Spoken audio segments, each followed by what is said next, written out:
bermaksud menggunakan bahasa imuda sendiri akan memecah belahkan masyarakat?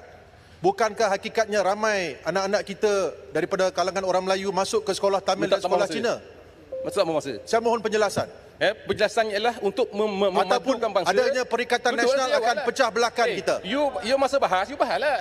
No, saya tanya penjelasan. Adakah Perikatan Nasional menentang bahasa Tamil dan bahasa Cina? Itu pendirian Perikatan Nasional. Yang Dia Berhormat Jelutong. Dia bukan menteri. Saya minta menteri jawab. Okey. Bukan Jelutong jawab. Bukan menteri, tapi adakah itu pendirian Perikatan Menteri Nasional? akan jawab. Kenapa menentang bahasa Tamil dan bahasa Cina? Kenapa? Bengong nak faham. Ini bengong nak faham. Yang betul, satu kebalikan juga. Saya terima 2-3 keperingkat. Majlis peluncuran. Jadi saya rasa satu perkataan yang pelik. Majlis peluncuran kad kuasa. Majlis peluncuran pecah tanah. Sedangkan peluncuran ini saya mungkin pelajar ada di sini. Mungkin satu